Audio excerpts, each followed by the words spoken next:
بسم اللہ الرحمن الرحیم۔ صحیح بخاری حدیث نمبر 53 ابو جمرہ سے نقل کیا کہ میں عبداللہ بن عباس رضی اللہ عنہ کے پاس بیٹھا کرتا تھا۔ وہ مجھ کو خاص اپنے تخت پر بٹھاتے ایک دفعہ کہنے لگے کہ تم میرے پاس مستقل طور پر رہ جاؤ، میں اپنے مال میں سے تمہارا حصہ مقرر کر دوں گا۔ تو میں 2 ماہ تک ان کی خدمت میں رہ گیا۔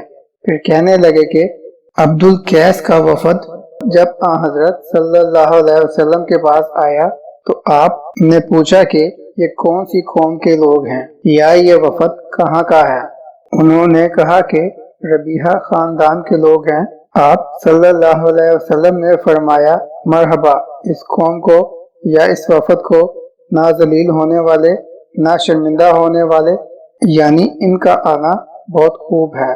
وہ کہنے لگے اے اللہ کے رسول، ہم آپ کی خدمت میں صرف ان حرمت والے مہینوں میں آ سکتے ہیں کیونکہ ہمارے اور آپ کے درمیان مضر کے کافروں کا قبیلہ آباد ہے۔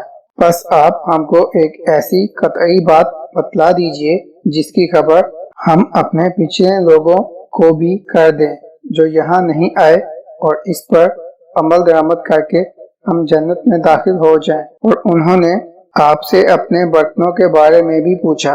آپ صلی اللہ علیہ وسلم نے ان کو 4 باتوں کا حکم دیا اور 4 قسم کے برتنوں کو استعمال میں لانے سے منع فرمایا۔ ان کو حکم دیا کہ ایک اکیلے خدا پر ایمان لاؤ۔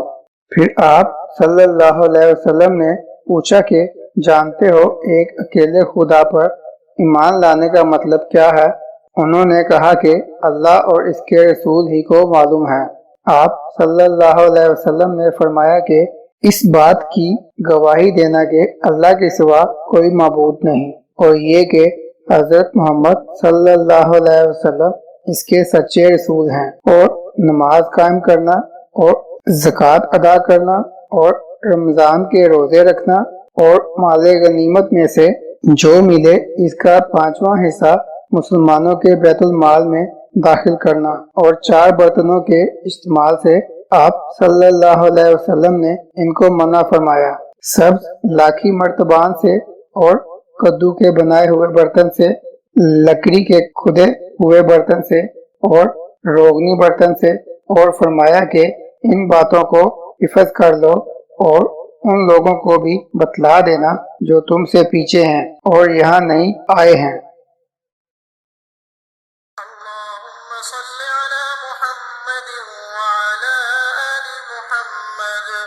كما صليت على إبراهيم وعلى آل إبراهيم إنك حميد مجيد اللهم بارك على محمد وعلى آل محمد كما باركت على